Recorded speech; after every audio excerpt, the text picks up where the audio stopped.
Syria में आप सभी जानते हैं कि हाल ही में काफ़ी डेवलपमेंट्स हुए। आज के इस वीडियो में एक पूरे ऐतिहासिक तौर से सीरिया की प्रॉब्लम को समझने की कोशिश करेंगे। स्टार्ट करते हैं 1978 से। 1978 में अफ़गानिस्तान में people's democratic party of Afghanistan जो थी, उसने एक निर्णय लिया कि वो एक अग्रेसिव लैंड रिफॉर्म प्रोग्राम को चलाएगी। People's democratic party of Afghanistan जो थी, ये कम्युनिस्ट पार्टी थी, सोशलिस्ट बेंट ऑफ माइंड की वामपंथिक पार्टी थी। और जब इसने ये निर्णय लिया कि हम लोग बेसिकली एक लैंड रिफॉर्म कैंपेन चलाएंगे और लैंड जितनी भी अफ़गानिस्तान में है, जो ज़मीन है, उसका रीडिस्ट्रीब्यूशन करेंगे, इससे सबसे बड़ा खतरा पैदा हुआ उस समय अफ़गानिस्तान के अंदर मौलवियों को। क्योंकि अफ़गानिस्तान में जितने भी बड़े बड़े मौलवी रहते थे, ये सारे के सारे बड़े बड़े लैंडलॉर्ड हुआ करते थे। तो जब इनको ये बात समझ आई कि भाई people's democratic party of Afghanistan ये कैंपेन चलाकर हमारी लैंड को हमसे छीनेगी, तो इन्होंने उस समय फड़फड़ाहट के दौरान बेसिकली दूसरे देशों से सपोर्ट मांगने की शुरुआत करी। सबसे पहली शुरुआत हुई पाकिस्तान से सपोर्ट मांगने की। उस समय पाकिस्तान की आईएसआई ने देखा कि अगर ये मौलवी जो हैं, अगर ये हमारा सपोर्ट मांग रहे हैं तो हमें इनको सपोर्ट करना चाहिए, क्योंकि इससे हमारे को अफ़गानिस्तान में एक प्रेजेंस मिलेगा और भारत को हम अफ़गानिस्तान से दूर रख पाएंगे। ये चीज़ की जब शुरुआत हुई तो उस समय 1978 में एक और चीज़ ये हुई कि जब पाकिस्तान कूद पड़ा मौलवियों को सपोर्ट करने के लिए, तो उसी समय सोवियत यूनियन जो था, उसने ये चीज़ देखी कि ये हो सकता है कि people democratic party of Afghanistan को कमज़ोर करने की रणनीति है। इसी रीज़न से 1979 में सोवियत यूनियन ने अपनी ट्रूप्स, अपनी सेना, अपने टैंक्स जो हैं अफ़गानिस्तान भेज दिए ताकि वो people democratic party of Afghanistan को बचा पाएँ। अब इस परिस्थिति में ये हुआ कि जैसे ही अफ़गानिस्तान में सोवियत के टैंक्स और सोवियत की सेना आई, इस चीज़ का फ़ायदा उठाते हुए अमेरिका ने तुरंत एक निर्णय लिया कि वो पाकिस्तान का समर्थन करेगी इन मौलवियों को बेसिकली सपोर्ट करने के लिए, ताकि इसके तहत वो अफ़गानिस्तान में सोवियत यूनियन के दबदबे को ना बनने दे। तो अब एक डायरेक्ट कॉन्फ्रंटेशन स्टार्ट हो चुका था अफ़गानिस्तान के अंदर सोवियत यूनियन में और एक तरीके से अमेरिका में। 1979 से लेकर ऑलमोस्ट 1988 तक, अगले लगभग 9 से 10 साल का जो ये पीरियड था, इस 9 से 10 साल के पीरियड में काफ़ी सारे डेवलपमेंट्स हुए। सबसे पहला डेवलपमेंट ये हुआ कि इस पूरे दौरान अमेरिका की रणनीति ये थी कि वो अरबों डॉलर बहाएगा। इस पैसे के थ्रू आईएसआई जो पाकिस्तान की है, वो बेसिकली नंबर 1 अफ़गानिस्तान से लोगों को एकजुट करेगी। दूसरा, सऊदी अरेबिया की मदद अमेरिका ने ली और सऊदी अरेबिया को बोला कि आप जो है दूसरे मुसलमान देशों से लोगों को एकजुट करके जो है पाकिस्तान अफ़गानिस्तान रीजन में लेके आइए।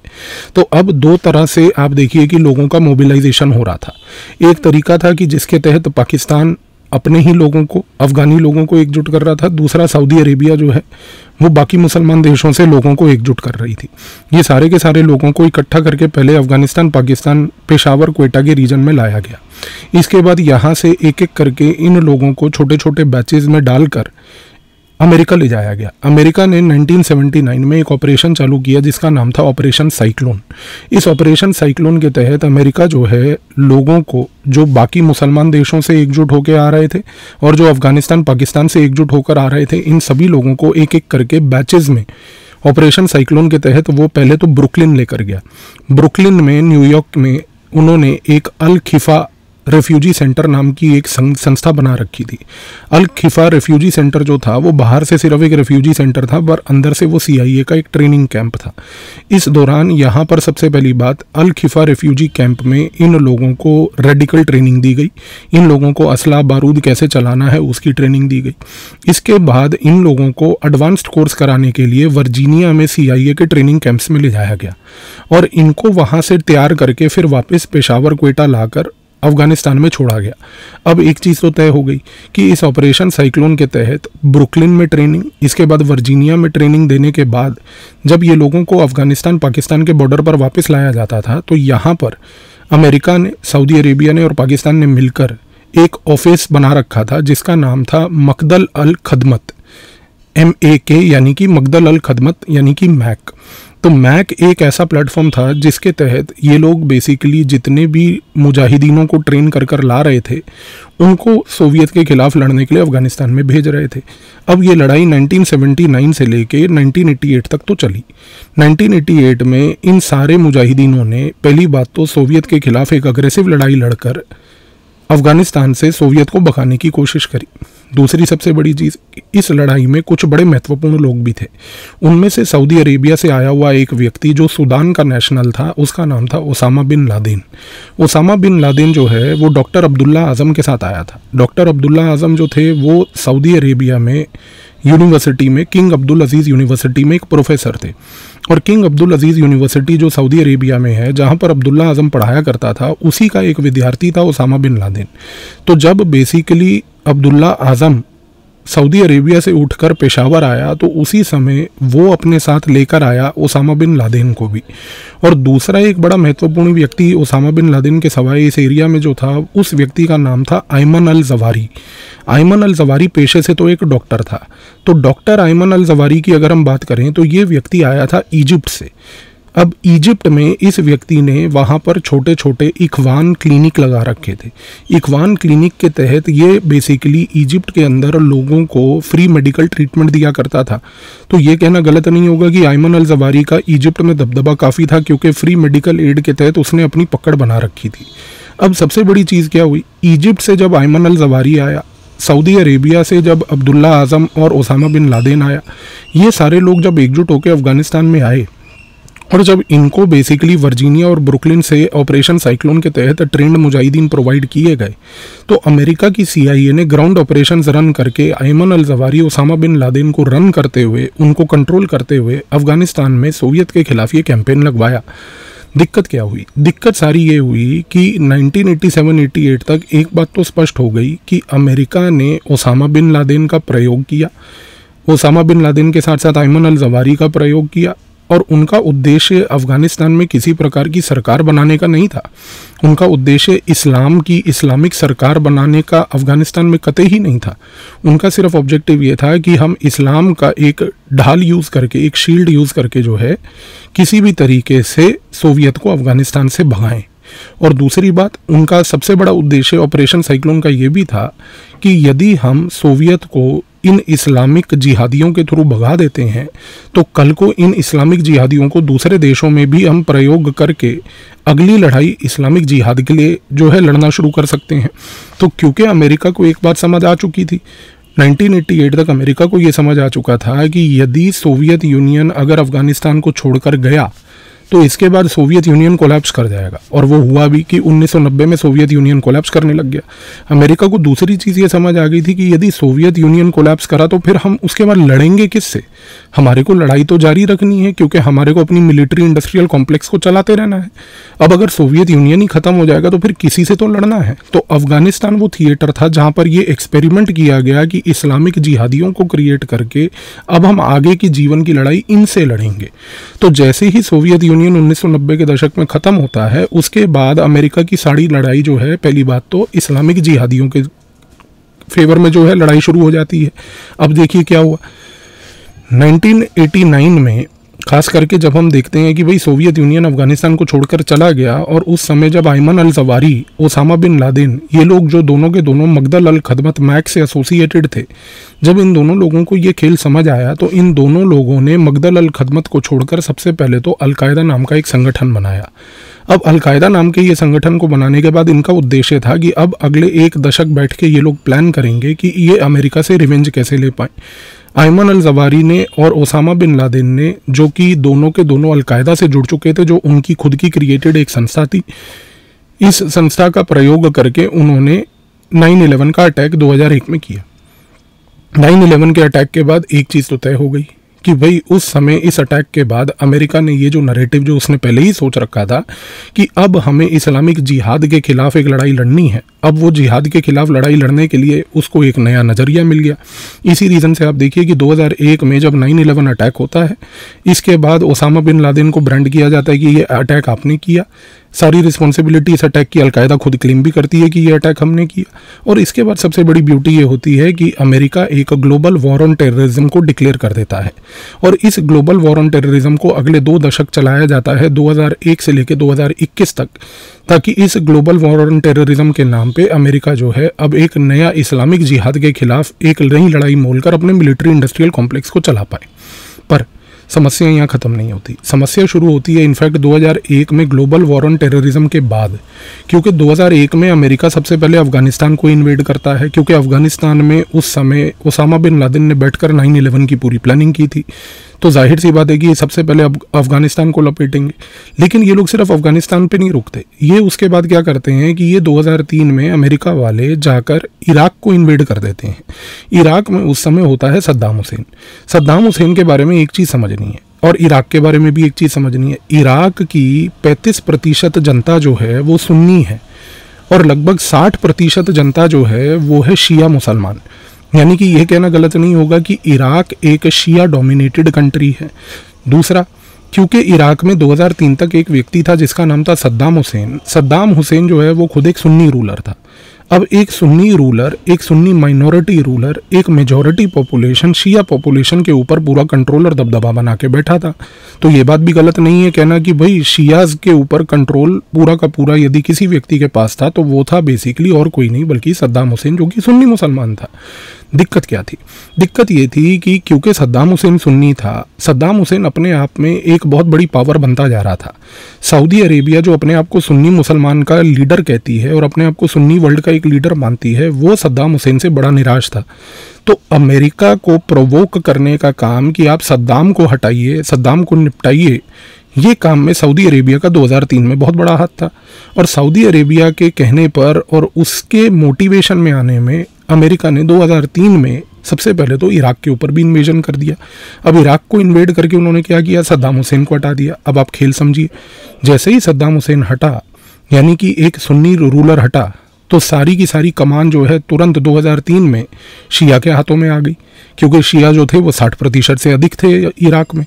तो जैसे ही शियाज लोगों ने कमान संभाली, उन्हों के अंदर, शियाज के अंदर सुन्नियों को लेके बड़ी नफरत थी, क्योंकि वो कह रहे थे कि पिछले 40 साल से ये सुन्नी जो माइनॉरिटी थे ये शिया मेजॉरिटी को दबाते जा रहे थे, कुचलते आ रहे थे। तो जाहिर सी बात है कि जैसे ही 2003 में शिया ने सरकार संभाली और शिया इराक के अंदर दबदबा बनाने लगे तो सुन्नियों के ऊपर अत्याचार हुआ। और 2003 में जब ये सुन्नियों के ऊपर अत्याचार हुआ तो उसी समय अलकायदा ने एक निर्णय लिया। अलकायदा ने कहा कि हमें अपने सुन्नी भाइयों को इराक में बचाना है, और इराक में बचाने के लिए उन्होंने इराक के अंदर एक संगठन क्रिएट किया, एक अफिलिएट ग्रुप क्रिएट किया जिसका नाम था इस्लामिक स्टेट। तो 2003 में एक इस्लामिक स्टेट बना। अब 2003 में जब ये इस्लामिक स्टेट बना, इसको रखा गया लीडरशिप में एक व्यक्ति के, अलकायदा ने रखा, जिसका नाम था Abu Zarqawi. Abu Mossad Zarqawi जो था ये अलकायदा का आदमी था। अबू मुसाद जरकावी को बोला कि भाई आप जो है इराक जाइए, इराक में जितने भी हमारे सुन्नी भाई बहन हैं इन लोगों के लिए आप जो है एक संगठन बनाइए, इस्लामिक स्टेट। उसने जाकर अबू मुसाद जरकावी ने 2003 में इस्लामिक स्टेट बनाया। इस्लामिक स्टेट बनाने का सबसे बड़ा उद्देश्य क्या था कि जितने भी सुन्नी मुसलमान हैं उनका वेलफेयर हम करेंगे, उनके हितों की बात हम करेंगे, उनके लिए हम शियाज के खिलाफ लड़ेंगे। फिर क्या हुआ कि 2003 में अलकायदा ने जो है अबू मुसाद जरकावी को बोला कि आप एक काम ये भी कीजिए कि इसको इस्लामिक स्टेट मत कहिए, आप इनफैक्ट ये इस संगठन के नाम को चेंज कर दीजिए और बोलिए कि ये है अलकायदा इन इराक। तो अबू मुसाद जरकावी ने यही काम किया। अबू मुसाद जरकावी ने तुरंत जो है इस्लामिक स्टेट बनाने के बाद उसका नाम बदलकर अलकायदा इन इराक रख दिया। अब देखिए फ़र्क क्या था। अब फ़र्क ये था कि अलकायदा जो थी, जो उस समय लीड कर रहा था ओसामा बिन लादेन ने अबू मुसाद जरकावी को ये बात बोली कि देखो आप अलकायदा इन इराक की फ्रेंचाइजी को चलाओ। अलकायदा इन इराक की फ्रेंचाइजी को चलाने के समय आप एक काम ये करो कि जितने भी सुन्नी लोग हैं आप पहले तो उनके वेलफेयर और हितों की बात करो।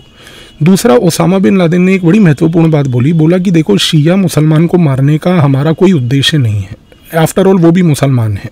ये पॉइंट समझ लीजिए, क्योंकि ये पॉइंट एक फंडामेंटल डिफरेंस है कि किस प्रकार से अलकायदा ने शिया मुसलमानों के ऊपर जो अत्याचार करने का एक रणनीति बनानी थी वो नहीं बनाई।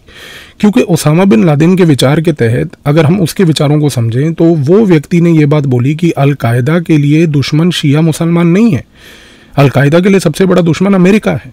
तो उसने अबू मुसाद जरकावी को 2003 में बोला कि भाई अलकायदा इन इराक के आप लीडर हो, आपका उद्देश्य ये होना चाहिए कि सुन्नियों का वेलफेयर, इसके साथ साथ आपको शियाज को टारगेट करने की कोई आवश्यकता नहीं। और तीसरी सबसे बड़ी चीज़ कि आप अमेरिका जो इस समय इराक में अपना दबदबा बना रहा है उसको टारगेट करो। अब यहाँ पर हुआ एक प्रॉब्लम ये हुई कि 2003 में अब्बू मुसार ज़रकावी ने इस चीज़ को मानने से मना कर दिया। अब्बू मुसार ज़रकावी जो है वो इराक में था। इराक में जितने भी सुन्नी थे उनको सप्रेस किया जा रहा था शियाओं के दौरान, क्योंकि शिया सरकार जो थी वो आ चुकी थी। अब दिक्कत ये थी कि जितने भी इराक में सुन्नी थे, इन्होंने बार बार अब्बू मुसार ज़रकावी को बोला कि देखिए हमारे को यहाँ पर शियाओं को मारना है और शियाज को हटाना है, क्योंकि ये सरकार हमारी थी अभी तक, ये शिया कहाँ से आ गए।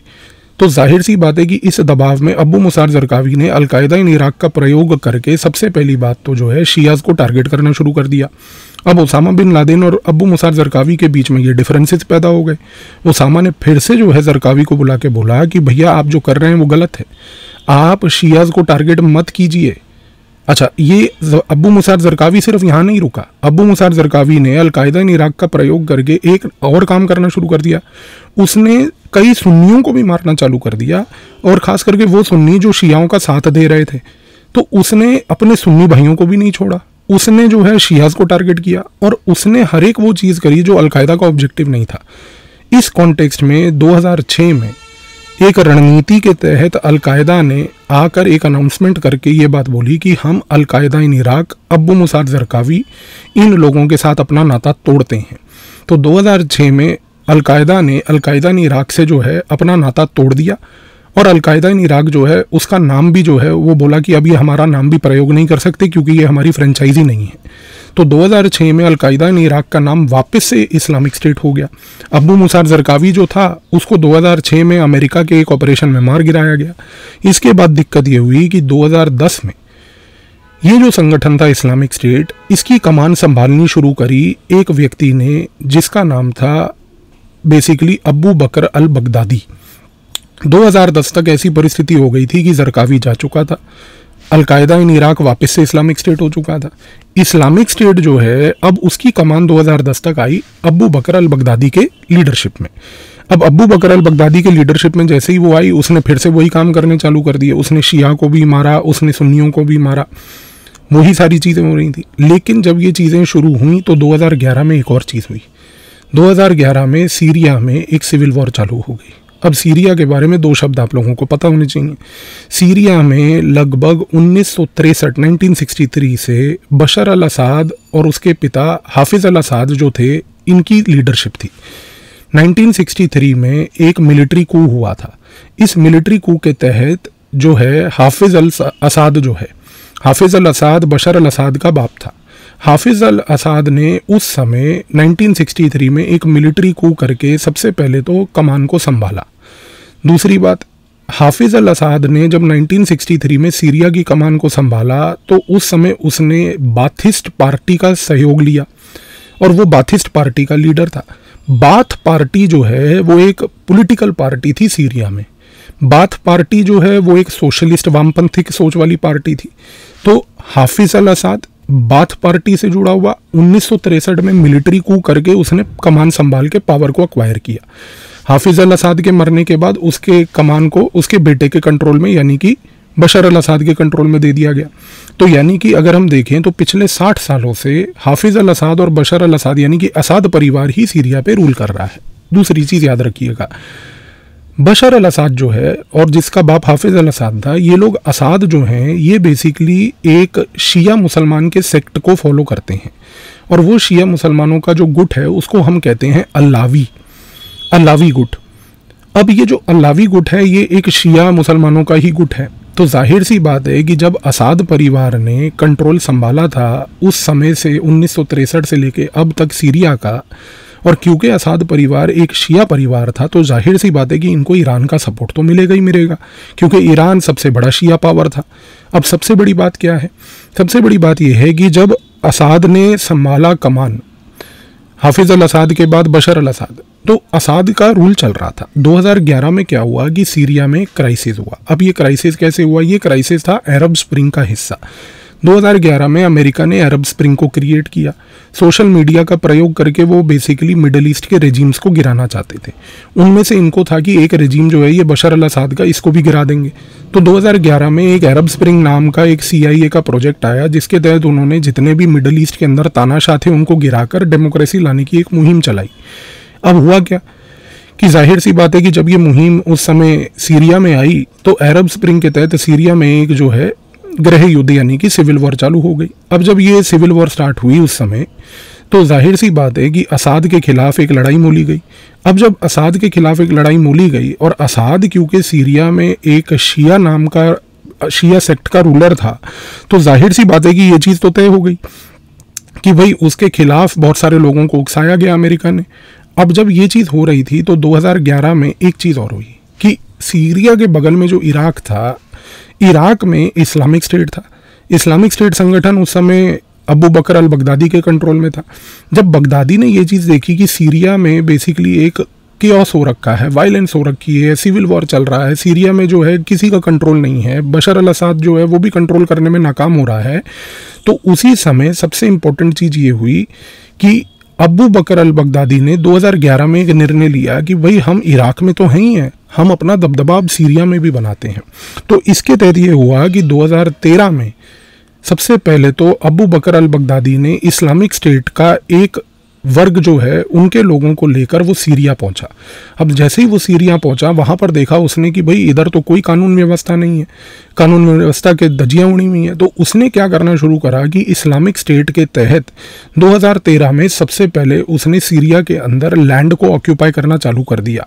सीरिया के अंदर छोटे छोटे टेरिटोरियल पॉकेट्स जो थे उनको कैप्चर करना चालू कर दिया।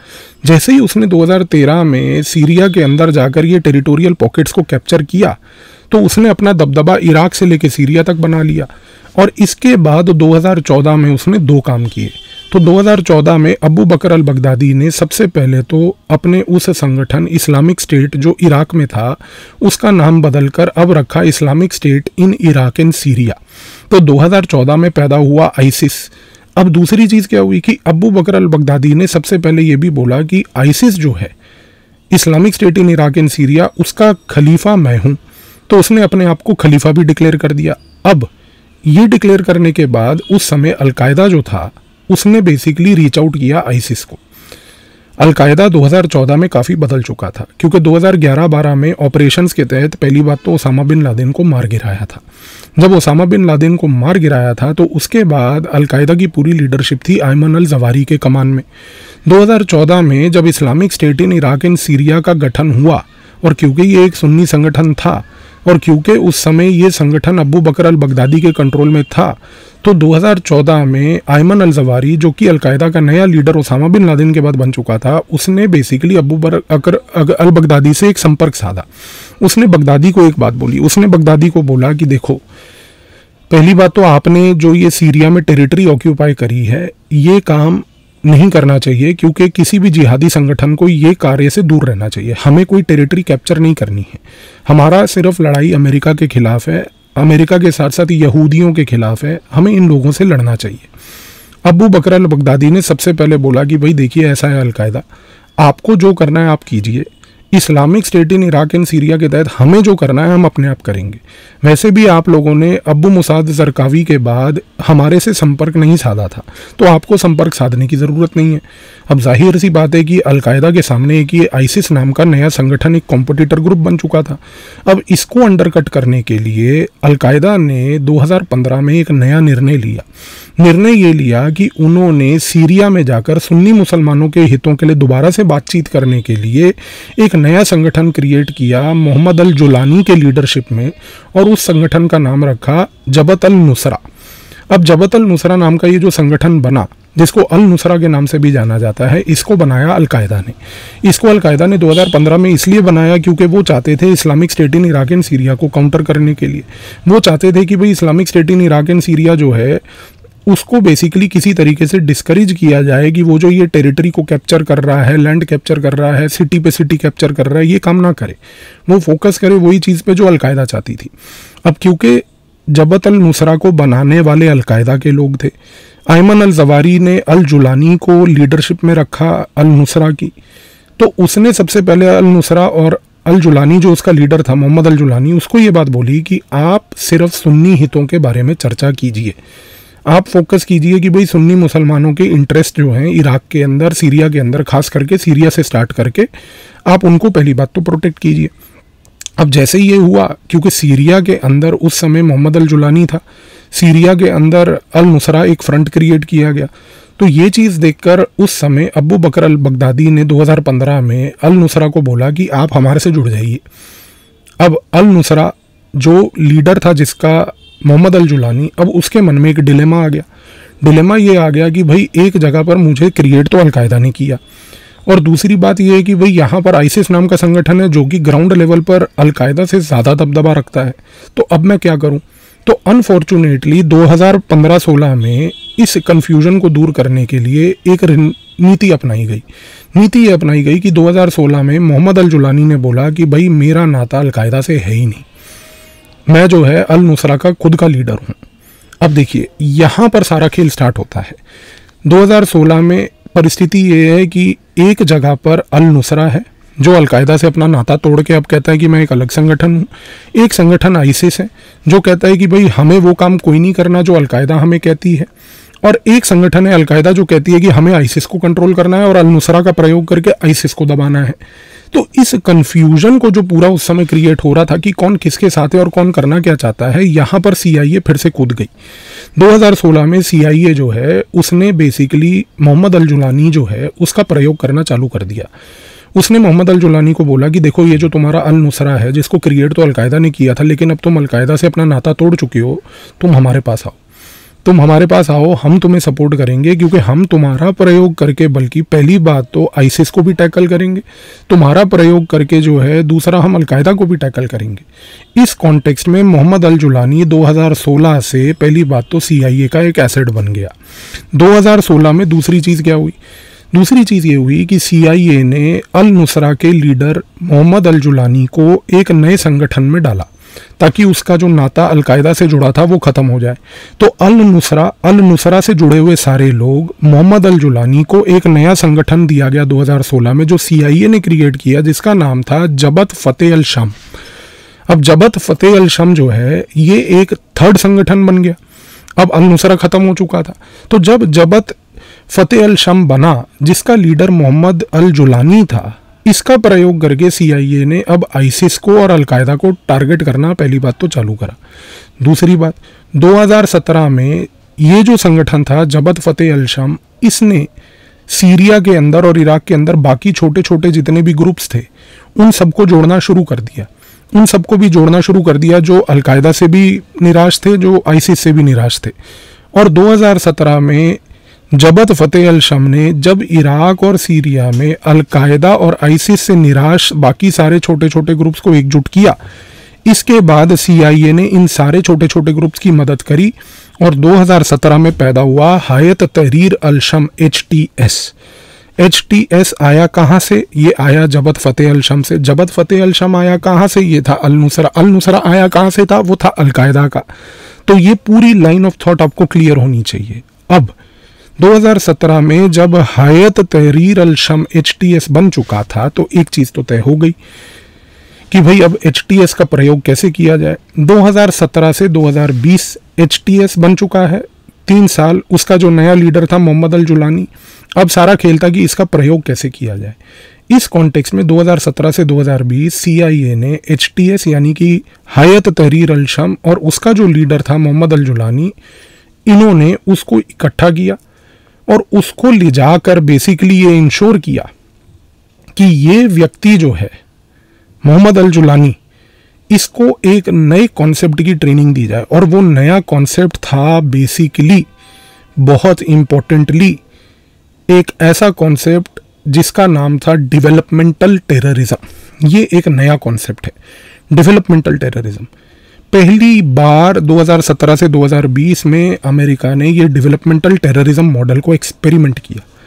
अब ये डेवलपमेंटल टेररिज्म मॉडल क्या था? ये मॉडल बेसिकली एक ऐसा मॉडल था जिसके तहत अमेरिका ने ये चीज़ इंश्योर करी कि hayat tahrir al-Sham मोहम्मद अल जुलानी को ट्रेनिंग दी जाए कि किस तरीके से, पहली बात तो वो एक एक सिटी को तोड़ेंगे, दूसरी सबसे बड़ी बात कि एक एक सिटी को कैप्चर करके वहाँ पर बेसिक सर्विसेज प्रोवाइड करेंगे। मॉडल देखिए, बेसिक सर्विसेज यानी कि health care services, education services, इस प्रकार की चीज़ें। उद्देश्य क्या था? उद्देश्य केवल एक था, उद्देश्य ये था कि हायत तहरीर अल शम के तहत एक ऐसा मॉडल क्रिएट किया जाए कि जब ये व्यक्ति ग्राउंड पर जाकर सीरिया में एक ऑफेंसिव करे, सिटीज़ को कैप्चर करे, तो उसके तहत ये चीज़ तय हो जाए कि भाई यहाँ पर इस पूरे एरिया में एक ऐसा डेवलपमेंटल मॉडल चले जिसके तहत कोई ऑपोजिशन ना हो, किसी प्रकार की कोई रिजेंटमेंट ना हो। अब जब ये चीज़ चल रही थी तो एक चीज़ और हुई।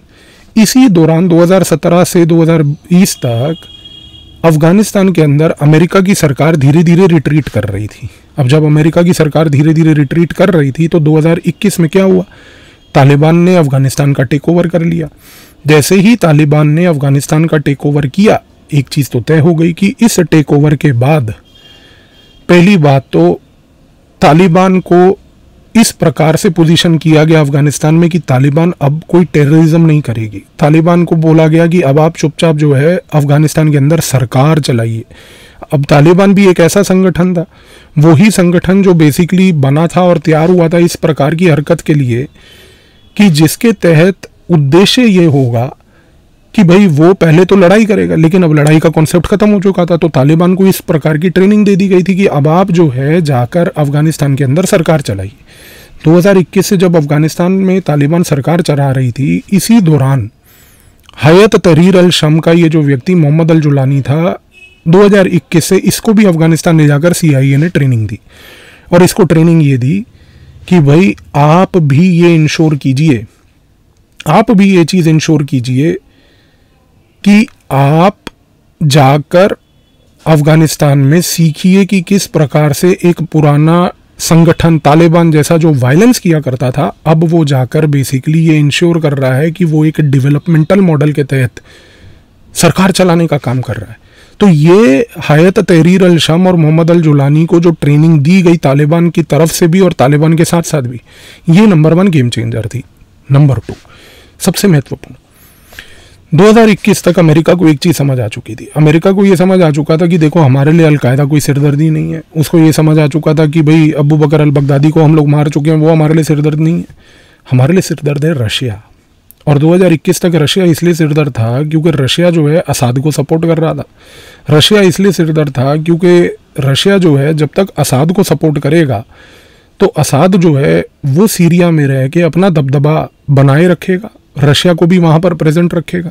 अमेरिका चाहती थी कि किसी तरह से हम इस रशिया को यहाँ से ये जो है सीरिया से इसको हटाएं, लेकिन वो हटाने का मौका नहीं मिल रहा था। फिर इनको मौका मिला फाइनली जो है 2023 में, क्योंकि 2023 में 7 अक्टूबर को हुआ क्या, 7 अक्टूबर को आप सभी जानते हैं 2023 में इजराइल के ऊपर हमास की तरफ से एक हमला हुआ।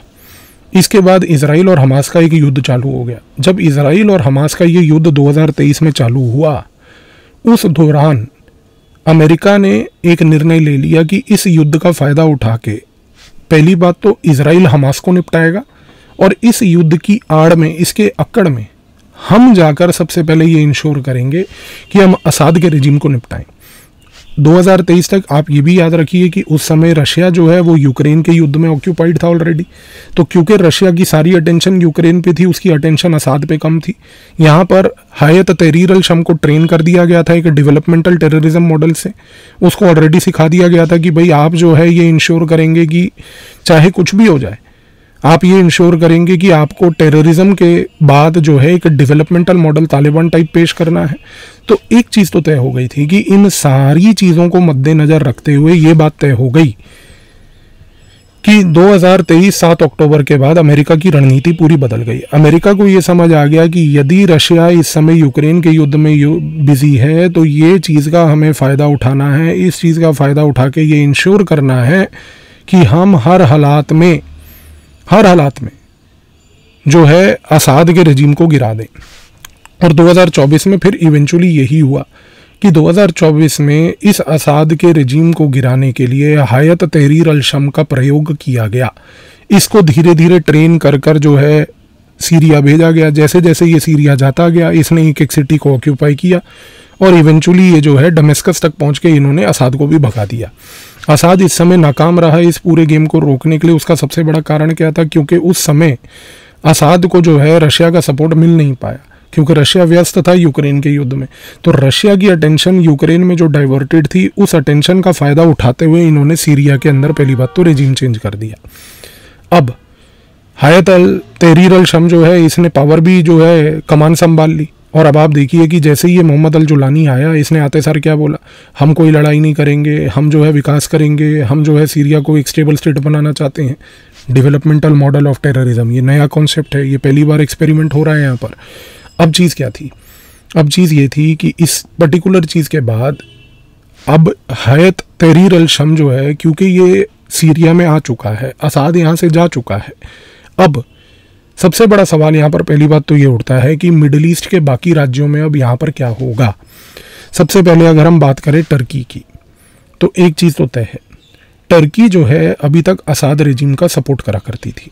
टर्की असाद रेजिम का सपोर्ट इसलिए करा करती थी क्योंकि टर्की के बॉर्डर में जो सीरिया है, सीरिया और टर्की के बॉर्डर पे कुछ लोग रहते हैं जिनका नाम है कुर्दिश लोग। अब ये कुर्दिश लोग लगभग पिछले 110 सालों से अपनी एक टेरिटरी कुर्दिस्तान मांग रहे हैं। इनको कुर्दिस्तान का डिमांड जो है ब्रिटिश के समय से मांग रहे हैं। पहले ब्रिटिश इनको थोड़ी थोड़ी चिंगारियां लगाती थी। कोल्ड वॉर शीत युद्ध के दौरान जो है अमेरिका ने बहुत सारे कुर्दिश लोगों को सपोर्ट किया। अब कुर्दिश लोगों को सपोर्ट करने का सबसे बड़ा अमेरिका और CIA की तरफ से उद्देश्य ये था कि कुर्दिश लोगों को सपोर्ट करके वो टर्की पे भी चेक रख पाएगी, सीरिया पे भी चेक रख पाएगी। आपको अभी बताए थे कि 1963 से 1963 से सीरिया के अंदर जो है बाथ पार्टी, वामपंथिक पार्टी का बेसिकली रूल था, असाद फैमिली का। तो जाहिर सी बात है कि अमेरिका जो है वो वामपंथिक पार्टियों को कमज़ोर करना चाहती थी। तो अमेरिका सीरिया के अंदर कुर्दिश लोगों को सपोर्ट करती थी। अमेरिका तुर्की के अंदर जो है जो कुर्दिश लोग रहते हैं उनका भी सपोर्ट करती थी, जिससे कि वो तुर्की के ऊपर भी कंट्रोल रख पाए।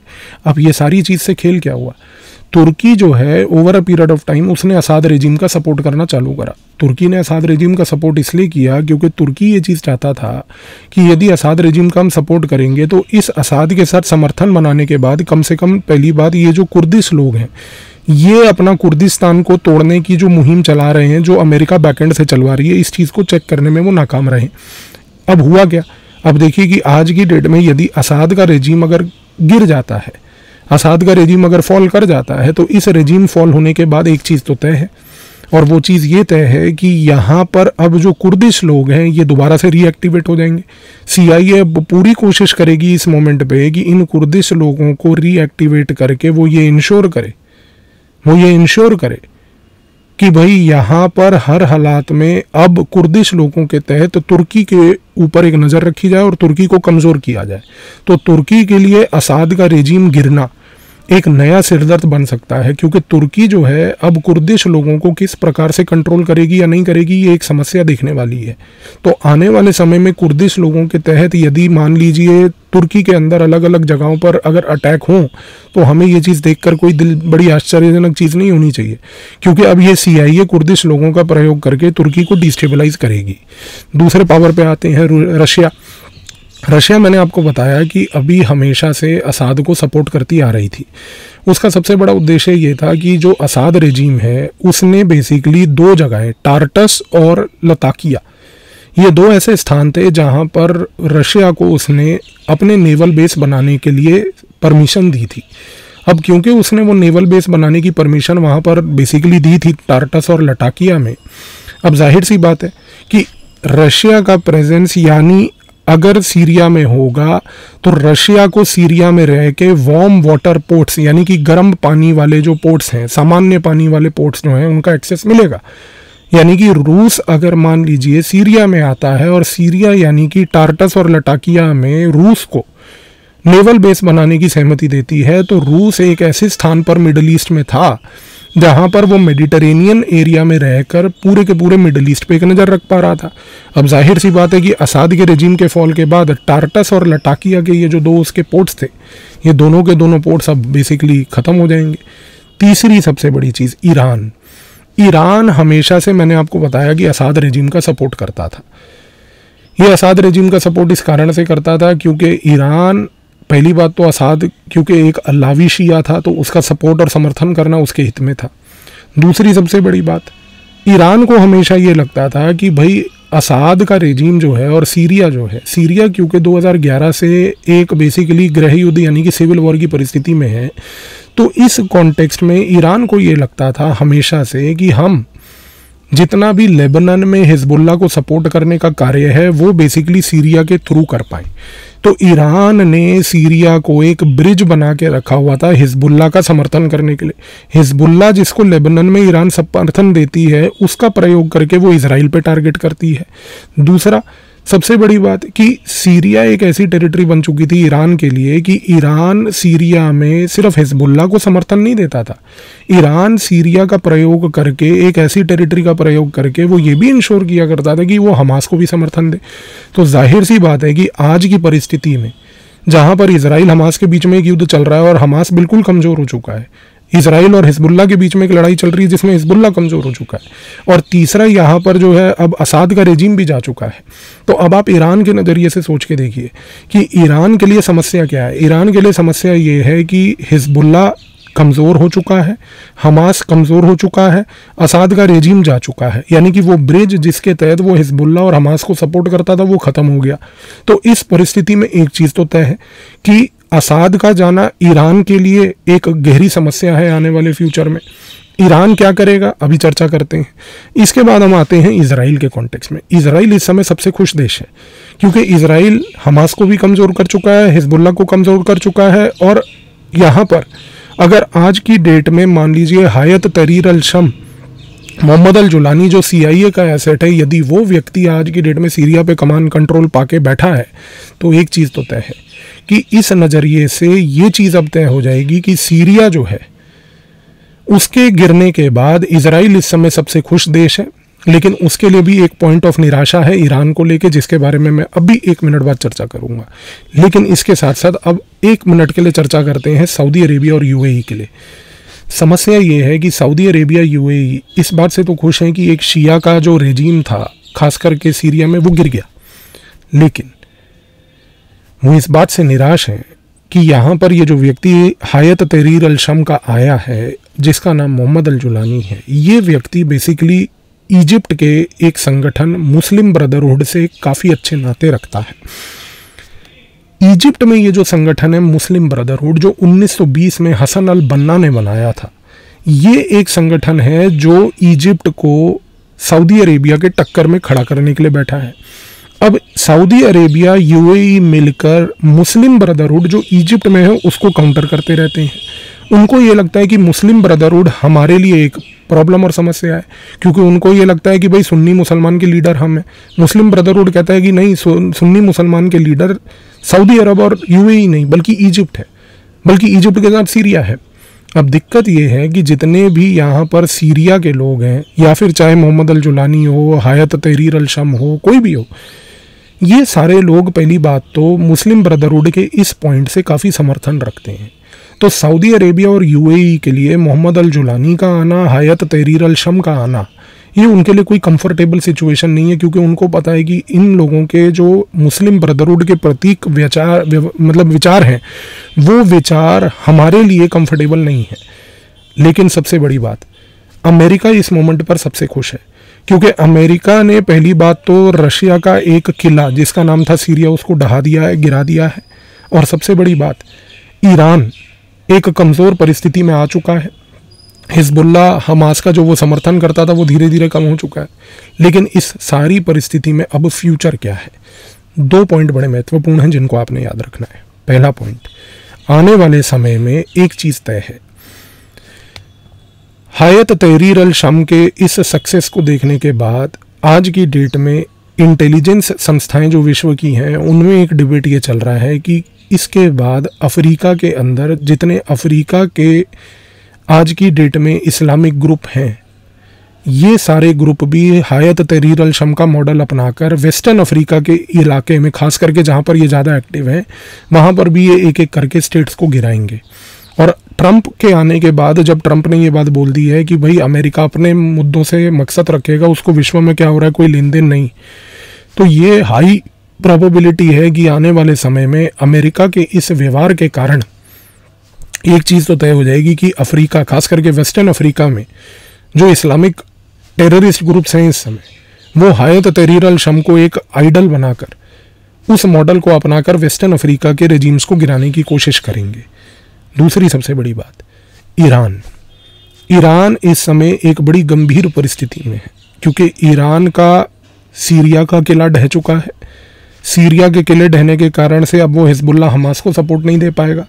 हिजबुल्लाह कमज़ोर हो चुका है, हमास कमज़ोर हो चुका है, तो ईरान का जितना प्रॉक्सी नेटवर्क था वो कमज़ोर हो चुका है। इस कॉन्टेक्स्ट में सबसे बड़ा सवाल अब ये उठता है कि क्या ईरान इस प्रॉक्सी नेटवर्क को रिवाइव करने के बजाय आने वाले समय में अपने न्यूक्लियर वेपन को बनाएगा? क्योंकि यदि ईरान अब ये कह दे कि भाई मुझे इन प्रॉक्सी नेटवर्क से कोई लेन देन नहीं, आपने गिराने थे गिरा दिए, लेकिन इजराइल को टारगेट करने के लिए अब मैं अपने न्यूक्लियर वेपन को बनाऊंगा, तो इसका सबसे बड़ा खतरा ये है कि आने वाले समय में यदि ईरान अगर ये निर्णय ले ले कि मैं अब न्यूक्लियराइजेशन की ओर जाऊंगा, तो यहाँ पर एक चीज़ तो तय है कि इस अटेम्प्ट के बाद ईरान के न्यूक्लियराइजेशन से मिडल ईस्ट का इलाका और डिस्टेबलाइज होगा। तो आने वाले समय में ट्रंप एडमिनिस्ट्रेशन के लिए सबसे बड़ी सिरदर्दी ये होगी कि किस तरीके से वो ये इंश्योर करे कि ईरान किसी भी तरीके से न्यूक्लियर वेपन ना बनाए, क्योंकि यदि ईरान अब न्यूक्लियर होता है तो ईरान के न्यूक्लियराइजेशन से सऊदी अरब पे भी इम्पैक्ट आएगा, इसराइल पे भी इम्पैक्ट आएगा और ये एरिया फिर से परपेचुअली डिस्टेबलाइज रहेगा। तो आई होप कि अब आपके दिमाग में पूरी की पूरी पिक्चर जो है क्लियर हो चुकी है कि यहाँ खेल क्या था, क्या है और कैसे चल रहा है और इसका क्या आगे आने वाले समय में फ्यूचर है। ईरान का न्यूक्लियराइजेशन और सबसे बड़ी बात वेस्टर्न अफ्रीका में टेररिस्ट्स का इस हायत तहरीर अल शम का इंस्पिरेशनल मॉडल, इन दोनों चीज़ों के ऊपर नज़र रखिएगा। धन्यवाद।